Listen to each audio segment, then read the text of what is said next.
We have returned to Ducati Detroit for the 650E Dyno shootout today, and we have Steve's beautiful 2016 Kawasaki Ninja H2. Awesome motorcycle, super fast. It's lowered. It's got Gould Motors ECU flash and a power commander with a tune from Brock on it. His full exhaust system, slash cut. Awesome machine there. And then we've got my good buddy Jason's 2016 Kawasaki ZX10R. This is also an awesome bike. I love how the headers on the stock ZX10 are titanium and they change those fabulous colors. He has the Graves slip-on and the Gould Motors ECU flash on this bike as well. And then we have my Yamaha R1M. It's a little dirty right now. Forgot to clean it. This bike has the SuperBike Unlimited ECU flash and a Brock's Performance titanium exhaust system. And then we have Steve's 2016 S1000RR with Bryn tuning ECU flash and an Aero exhaust. BST carbon fiber wheel. My good buddy Mohammed let me borrow his 2016 Aprilia RSV4-RF with the SC Project slip-on exhaust. And then we have Steve's 2017 Panigale 1299 Anniversario with its stock Akrapovic slip-on exhaust. Last but not least, the EBR 1190RX with an HMF slip-on exhaust. ECU has been flashed by EBR. I forgot to mention the ECU on the 1299 has been flashed by Bryn Tuning.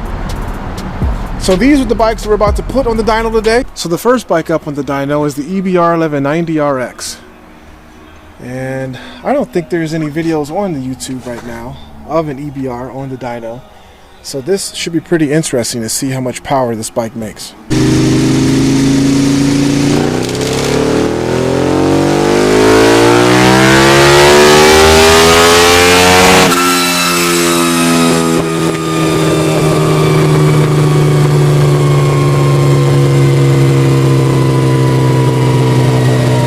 So the first bike we put on the dyno was the EBR 1190RX, and it produced 155 horsepower and 86 pound-feet of torque.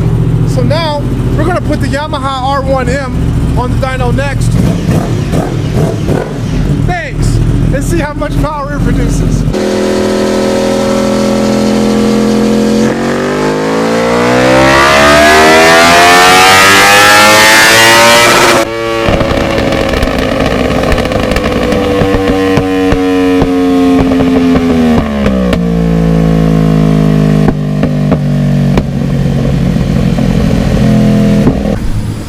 So the Yamaha R1M produced 179 horsepower on the dyno. Pretty impressive numbers. Very strong bike. Are you pleased with that number, Steve? What's the number? 179. I would be very impressed with it. What's the torque? Look at the mid-range and where the cross-plane crank puts down the torque. That's what's more important. And hopefully, look how clean that graph is. Dude, that's a smooth motor. That is unbelievably smooth. That is awesome, and that's thanks to pretty much to Brock's Performance and SuperBike Unlimited, who flashed the ECU. Brock's Performance did some tuning on the motorcycle, and that just looks wicked. What's the next bike, Steve? Let's do the Aprilia. Aprilia RSV4 is up next. Yep.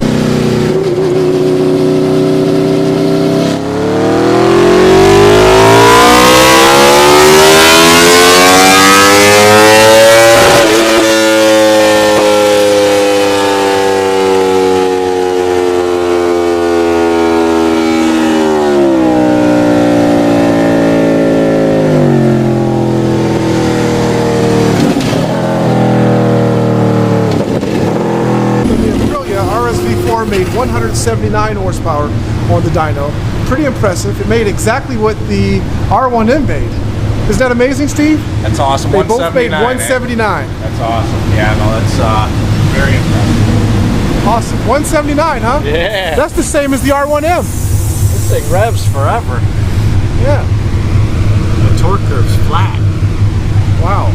So the R1M and the Aprilia RSV4-RF produce the same power on the dyno. Steve, what are your thoughts about this? That shows us a lot of similarity in very opposite engines, but you know, this bike being a still, I believe the V4 of the Aprilia is still considered cross-plane, and the inline 4 of the R1M is most indefinitely cross-plane. So it's very unique to see how close the horsepower and torque curve is in between the two bikes. Okay. And don't forget, we have a few more cc's. We have over 70 more cc's with the Aprilia over the R1. All right. As far as this overlay here, what does this tell us? Well, you know, the red is actually the Yamaha, and then the blue is actually the Aprilia, so that's actually reversed. But yeah, the overlay is just showing us how deadly close. I mean, I've never seen a torque curve that follows so closely with two different engine configurations. Sure. Very impressive, and that's you know, as many times as I've seen the Aprilia RSV4 dynoed in stock form, you guys got to remember, these bikes aren't stock. This bike has the SC Project. Your bike has exhaust. This is, you know, with the SuperBike Unlimited Flash. So this is what you guys can expect to see when you mod your bikes. Most typical people, what we do with our bikes, we'll do exhaust, air filter, and flash, and you know, mainly cosmetics after that. But these bikes are all in the same class, and they are all modified on a level playing field. So now we've got the mighty 2016 Kawasaki ZX10 on the dyno. We're about to give it a run. This one has the Graves slip-on exhaust.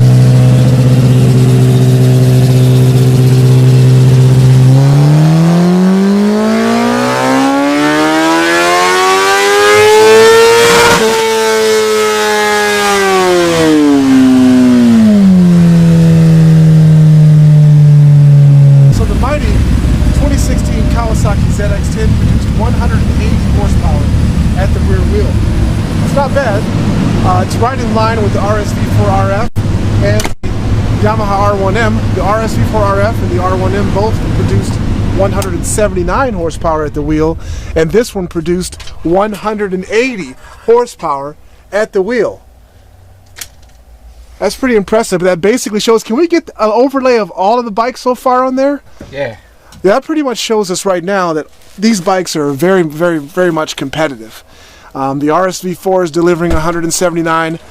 Hey Steve, this one's 180 horsepower at the wheel. 180. 180. And the RSV4 and the R1M are both at 179. So, I mean, what does that say? What does that tell you? This is insane. Yeah. What's the torque difference? So I would assume that the R1 and the RSV4 are going to make another 10 more foot-pounds or more. They're almost all identical. The torque is even the same? Almost identical. Wow. So basically, if you want a different Superbike for different reasons, it's only because of the looks. Choose what you want. Choose what you want. That is outstanding. And but anybody who thinks that when we're doing these smackdowns that one of these bikes is faster than the other, that's pretty subjective to rider now, isn't it? Yeah, I mean, and all of these bikes have ECU flashes. This one's flashed by a Don Gould. My R1M has an ECU flash by Superbike Unlimited. The RSV4 is the only bike that doesn't have an ECU flash or anything. It's pretty much stock besides the SC Project slip-on exhaust. So what does that say about the Aprilia? The tune-up is pretty good on it because we looked at the air-fuel ratio on the EBR, which was flashed, and there was more power to be had with the EBR. Not that it would compare with these bikes, but it was pig rich. Yeah, it's down pretty much 25 horsepower. Yep. What's the price? Prices going up. Woo! Prices. The big bad outside. Prices going up.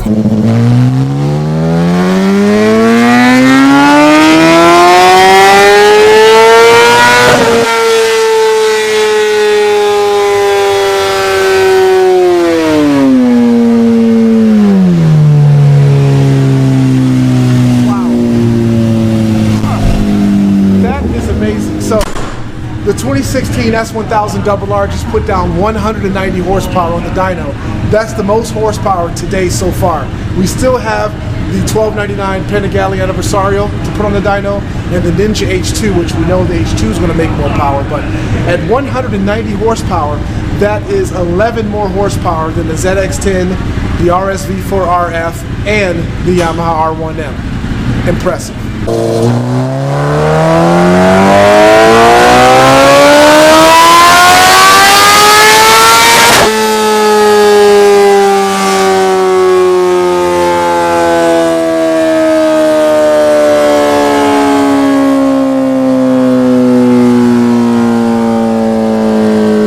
So Steve's Ninja H2 produced 236 horsepower on pump fuel today, Steve.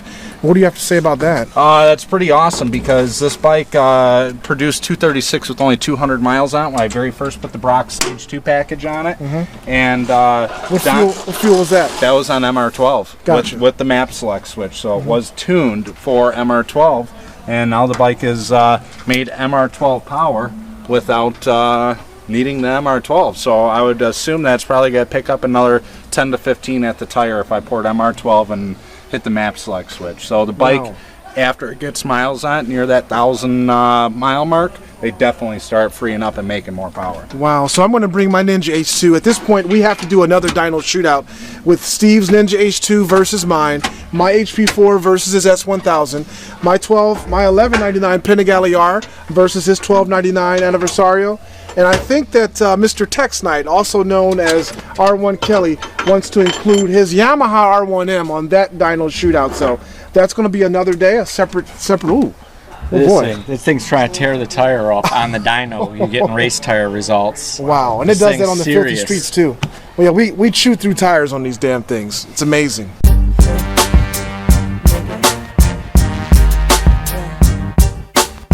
I'm nasty.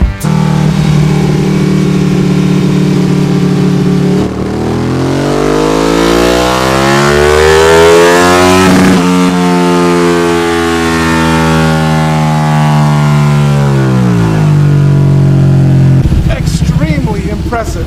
Steve's 2017 Ducati 1299 Anniversario produced 191 horsepower on the dyno. Great, Wow. on, man. That's awesome. That's mirroring what it did in 48-degree weather in there the last time. So Wow. that's very good. Wow, 191 horsepower, eh? Wow. It's So how does that rank with all the bikes we did today? it's the strongest. Yeah. Out of all the non-supercharged leader bikes. Wow. We're going to put my 1199 up against Steve's 1299 here on our next dyno shootout. But I am thoroughly impressed with what has happened here today. Jay, how do you feel? I feel good. Numbers are conclusive. Yeah. Dyno's got no reason to lie. No, they don't. No, they don't. Well, stay tuned. We're going to get all these bikes packed up. It's a wrap. The first ever 650E dyno shootout here at Ducati Detroit.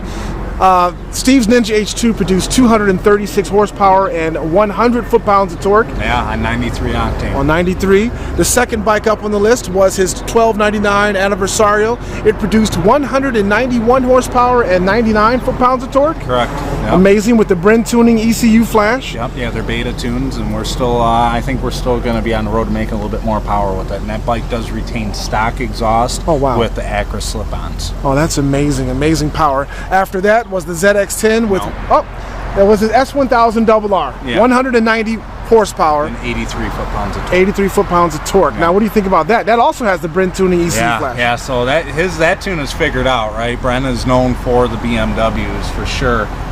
He's definitely, getting it wet with Ducatis, and I think is going to start stealing the show with Cal tunes for the Ducatis. But the BMW with the IET relocator, air cleaner, full aero exhaust, and some people say that aero shorty exhaust doesn't make as much power as the longer canned Acura. But this is a level playing field. Oh, wow. It did really, really well. So I'm impressed with it. The Me bike too. did really well. Yeah, after that was the ZX10 with 180 horsepower. That's very good. That was impressive. And then the RSV4-RF and the R1M both produced 179 horsepower at the wheel. They were carbon copy.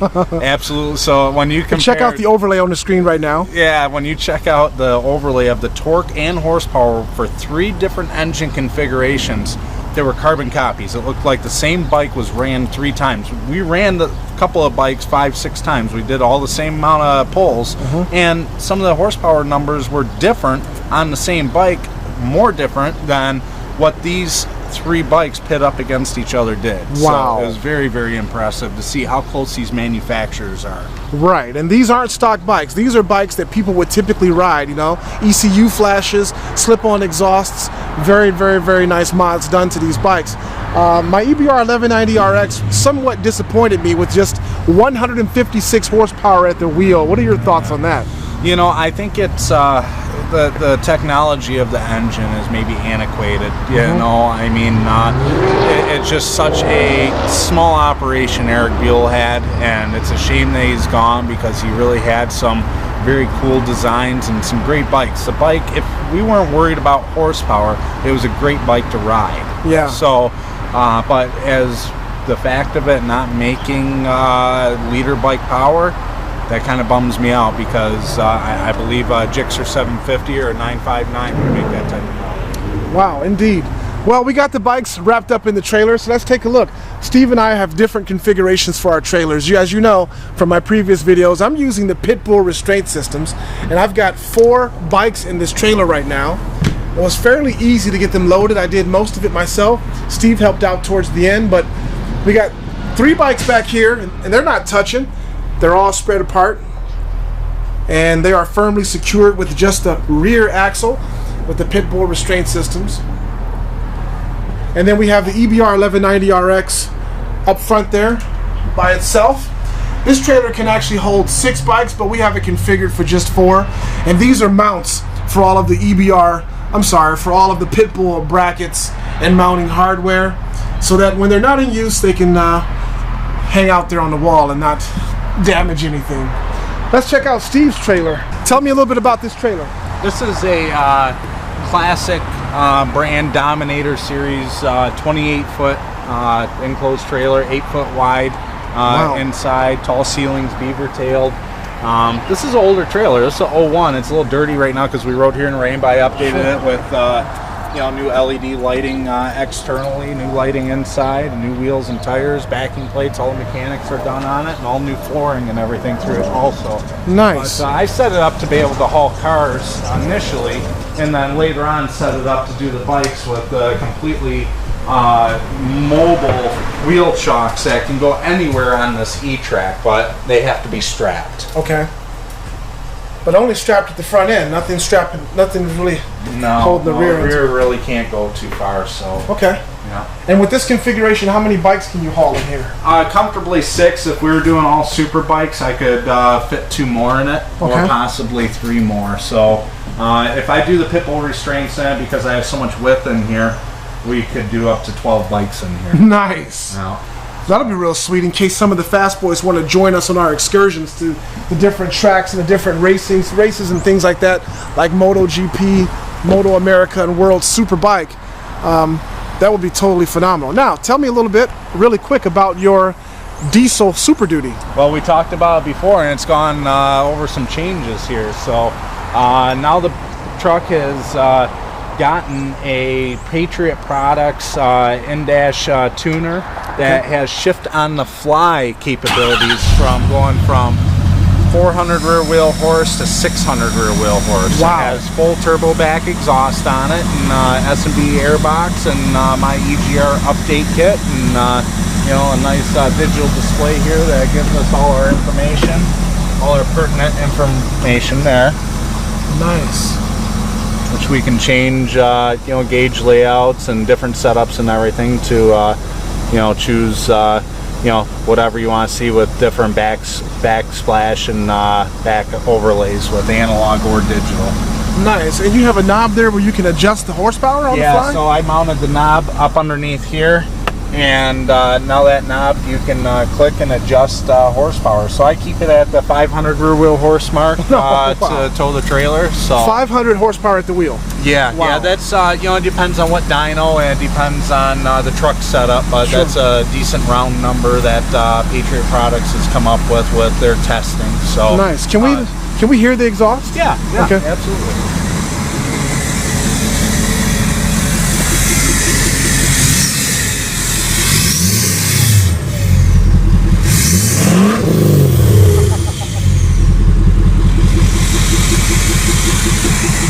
Well, thanks for rolling coal on me. I appreciate it. Now I'm all black with soot, but that's awesome. I feel like I'm Santa Claus just came down somebody's chimney. But it did sound nice, I must say that. And this is actually what you do for a living, right? Yep. There's been a lot of rumors about what you do. People like to comment on our channels, but you're a diesel mechanic by trade? Yep. Yeah, I have my own business and work on late model Super Duties and anything diesel related, and also some high performance late model Fords and GMs also. Nice. Very nice. Wow. So that is a wrap for our first annual 650E Dyno shootout. I should say it's not really an annual thing because we're going to come back here in a couple weeks or maybe even next week to put Steve's H2 and my H2, my HP4, his S1000RR, my 1199 Panigale R and his 1299 Anniversario, and maybe even R1 Kelly's R1M on the dyno to see how they do against each other. Yeah, nice. Yeah, so that'll be pretty cool. We're gonna get the heck out of here, get some food, and then head home. If you like this video, hit the like button. You can subscribe to my channel by clicking the subscribe button. New videos are constantly uploaded. Stay tuned for more. As always, thanks so much for viewing from Ducati Detroit.